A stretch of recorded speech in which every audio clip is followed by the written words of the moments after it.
फैबाय थानाय समाव जोंनि जि मोननांगौ जिबिलाक एक्सग्रेसिया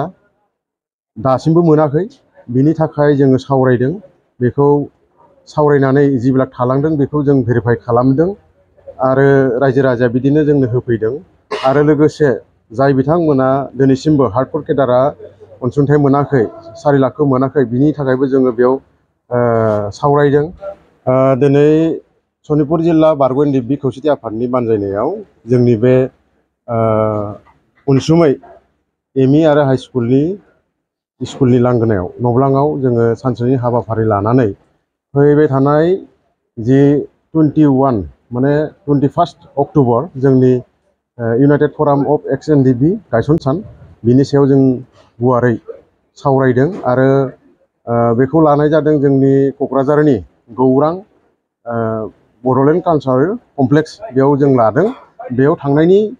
सम्पुर्ण प्रसेसखौ जोङो बेयाव सावरायदों बेयाव थांनानै जों मा बाहागो लाहैगोन आरो माबायदि थांगोन बेखौ सावरायदों लोगोसे फैबाय थानाय समाव जोंनि जि मोननांगौ जिबिलाक एक्सग्रेसिया दासिमबो मोनाखै बिनि थाखाय जोङो सावरायदों बेखौ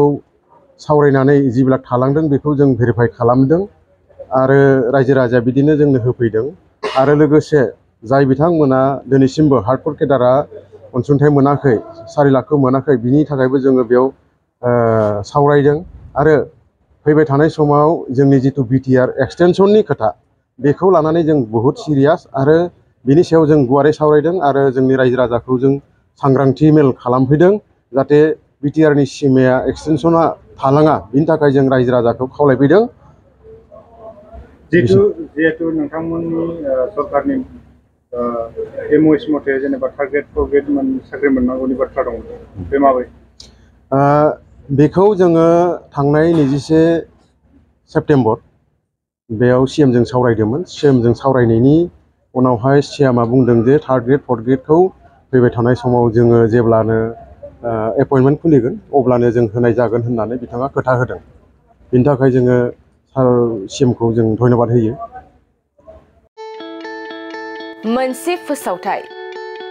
सनाजों गावखौ समायफ्लेहोनो गोसो गोनां बिथांमोननि थाखाय मोनसे गोजोनथाव खौरां दुर्गा फुजा आरो धनतेरासनि बाम्पार अफार होदों सिबि जुवेलार्सआ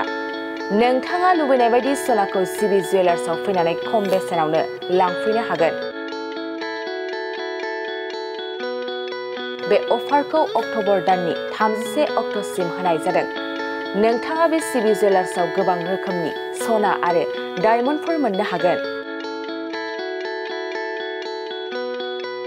जेरै diamond jewellery Rajkot jewellery Bombay कास्टिं जुवेलारि कलकाता जुवेलारि मेसनमेड जुवेलारि आरो ट्रेडिशनेल जुवेलारिखौ नोंथाङा बे सिबि जुवेलार्सआव मोननो हागोन डायमन्ड जुवेलारिनि थाखाय 15% अफार होनाय जादों आरो सनानि गहेनाफोरनि थाखाय जर'खा डिसकाउन्ट बेसेन बानायनाय जादों लोगोसे गोजाम सनाखौ सोलायनायनि थाखायबो स्पेशेल रेट बानायनाय जादों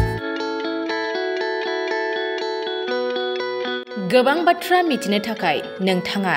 9954273079 बे जानबुं नाम्बारनि गेजेरजों मिथिनानै लानो हागोन